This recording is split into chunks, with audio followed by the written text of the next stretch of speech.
இயற்கை விவசாயத்துல நாம கத்தரினுடைய தோட்டத்தை பார்க்கும்போது மிக அற்புதமா இருக்குது.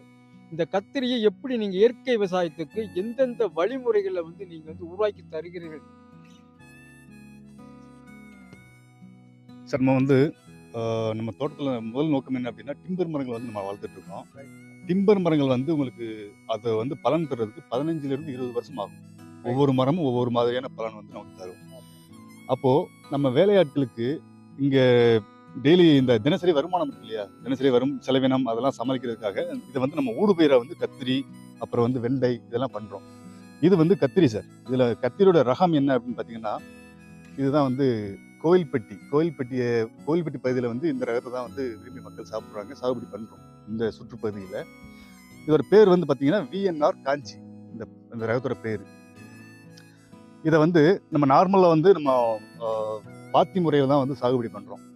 இங்க வந்து பார்த்தீங்கன்னா, கலை கொஞ்சம் அதிகமா இருக்கும். அதனால வந்து கலைக்கு வந்து நம்ம செலவினங்கள வந்து கொஞ்சம் அதிகமா தான் செலவழிக்கிறோம். பட் இருந்தாலும் பரவால்ல. இயற்கை முறையில பண்ணி நம்ம அ நேரடியா நம்ம மக்களுக்கு குடுக்கும்போது அவங்க விரும்பி சாப்பிடுறாங்க, விரும்பி வாங்குறாங்க. நல்ல கமெண்ட் சொல்றாங்க அப்படிங்கும்போது எனக்கு மனசு திருப்தியா இருக்கு. ஸோ முதல்ல வந்து நம்ம நார்மலா நிலத்த உழுது பாத்தி அமைப்ப வந்து பண்ணிக்கிறோம் சார். இந்த பாத்தி அமைப்பு எப்படி சார் பண்றீங்க? பாத்தி அமைப்பு வந்து சார் நம்ம டிராக்டர் இருக்கு இல்லையா? டிராக்டர்ல வந்து பார் கிளப் இருக்கு இல்லையா? அத வச்சு நம்ம முதல்ல போட்டுருவோம். வாய்க்கால், வரப்பு இது எல்லாமே போட்டுருவோம். சின்ன சின்ன அட்ஜஸ்ட்மென்ட் வந்து நம்ம மேன் பவர் யூஸ் பண்ணி வந்து பண்ணிடுறோம். இதுக்கு நாற்றங்கள் எங்க இருந்து நீங்களா வாங்குறீங்களா? இல்ல நீங்களே தயார் சார் பண்றீங்களா? நம்ம வந்து விதைகள வந்து வாங்கி நம்மளே வந்து நாத்து தயார் பண்றோம் சார். அத பத்தி கொஞ்சம் விரிவா ஆமா சார். இப்போ வந்து விதை வந்து பார்த்தீங்கன்னா, நம்ம கடையில இருந்து வெளிய வாங்குறோம் சார். ஒரு 1/4 ஏக்கருக்கு வந்து பார்த்தீங்கன்னா, 30 கிராம் அளவிலான விதை வந்து தேவைப்படுது சார். 1/4 ஏக்கர்ல சாகுபடி பண்ண போறோம் அப்படின்னா, 30 கிராம் அளவுல சொல்லுங்க. விதை வந்து தேவைப்படுது.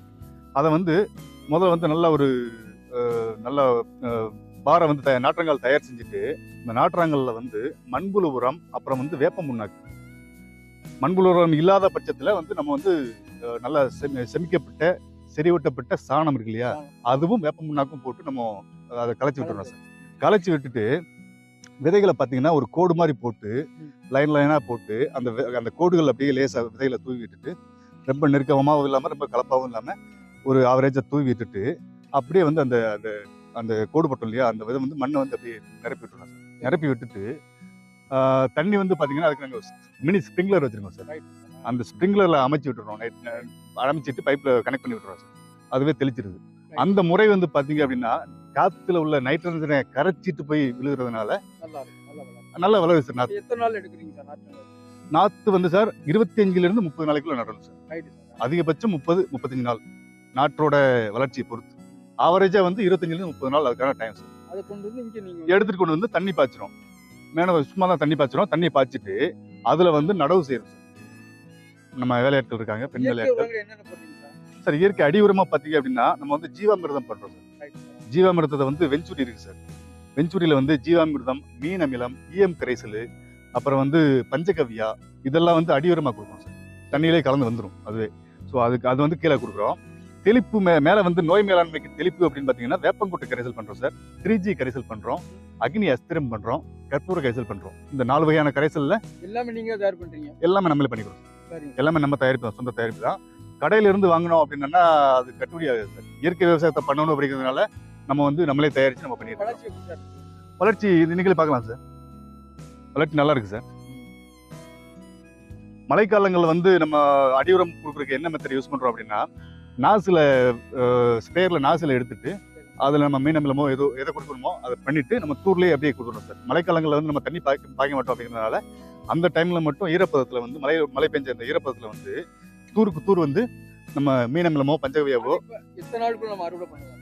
சார் அறுவடை வந்து பாத்தீங்கன்னா ஒரு 70லிருந்து 90 நாளைக்குள்ள வந்து அறுவடை ஆகும். குறுகிய காலத்துல. பூ பூத்து மெதுவா காய் கிடைக்க ஆரம்பிக்கும் சார். இப்போ கிட்டத்தட்ட இது வந்து 90 நாள் ஆயிடுச்சு சார். இப்போ பாத்தீங்கன்னா காய் வர ஆரம்பிச்சிச்சு சார்.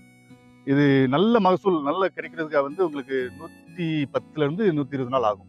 நல்லா எல்லா செடிகளும் ஒண்ணு போல வந்து மகசூல் தர்றதுக்கு வந்து 120 நாள் பக்கத்துல ஆகும் சார். அதுக்கப்புறம் பாத்தீங்கன்னா 3லிருந்து 4 மாசம் வந்து அறுவடை பண்ணலாம் சார். மொத்தம் 6லிருந்து 7 மாசம் வந்து பராமரிப்பை பொறுத்து 6லிருந்து 7 மாசம் வந்து இதோட ஆயுட்காலம். சரிங்க சார். நீங்க இந்த இயற்கை விவசாயத்துல வரவுக்கும் செலவுக்கும் எப்படி சார் இருக்கு? லாபம் இருக்கா? சார் இங்க வந்து பாத்தீங்கன்னா நம்ம வந்து தயாரிப்பு வளர்ச்சிகள் இடுபொருட்கள் எல்லாமே நம்ம வந்து தயார் பண்றதுனால அந்த செலவு வந்து நமக்கு கம்மி தான். நன்றி சார். இங்க செலவினம் அப்படின்னு பார்க்க போனா வந்து கலை தான் சார். கலை மேலாண்மை தான் பெரிய ஒரு தொந்தரவா இருக்கு சார் இங்க. அதுக்கு மட்டும் தீர்வு கண்டுட்டோம் அப்படின்னா இதுல நல்ல மிச்சம் இருக்கு சார். நல்ல ஒரு மகசூல் நல்லா செய்யலாம், விரும்பி செய்யலாம் சார். கத்திரியுடைய சுவையை பத்தி யாரும் சொல்லியிருக்காங்க நல்லா இருக்கு அப்படின்னு? சார் சுவை வந்து நம்ம கிட்ட கத்திரி வாங்கின கஸ்டமர்ஸ் வந்து நம்ம மார்க்கெட்டுக்கு கொடுக்குறோம். எல்லாம் அந்த கெமிக்கல் அடிக்கிறவங்க என்ன ரேட் கொடுக்கணும் அதுதான் நமக்கு கிடைக்குது. ஆனா ஆர்கானிக்கு அப்படின்னு பெரிய நகரங்கள்லாம் அது ஒரு தனி விலை இருக்கு சார். ஆனா வந்து நம்ம கோயில்பட்டி மார்க்கெட்ல வந்து மற்ற காய்கறிகளுக்கு என்ன ரேட் கிடைக்குதோ அதே தான் நமக்கு கிடைக்குது சார். ஸோ இது ஆர்கானிக் அப்படிங்கிறதுலாம் இதுக்கு தனியாக ரேட்லாம் கொடுக்குறதில்ல. ஆனா நம்ம நேரடியாக கஸ்டமருக்கு கொடுக்குறோம் சார். கடைக்கு அவங்க கொடுக்குற என்ன மொத்த சொல்லியிருக்காங்க சார் நல்லா? கடைக்கு கொடுக்குற மொத்த விலை இருக்கு இல்லையா, அந்த விலைக்கு தான் கஸ்டமருக்கு கொடுக்குறோம். அவங்க வந்து வாங்கி சாப்பிட்டுட்டு உங்க காய் வந்து நல்லா சுவையா இருக்கு, கடைகளில் வாங்குற காயை விட உங்க காய் வந்து சுவையா இருக்கு, சுவையா இருக்கு. ரெண்டாவது எவ்வளவு பருமானம் ஆனாலும் அதில் வந்து அந்த விதைகள் வந்து முதிர்ச்சி எது கிடையாது. பெரிய காயா இருந்தாலுமே அவங்க யூஸ் பண்ணலாம். ரைட்.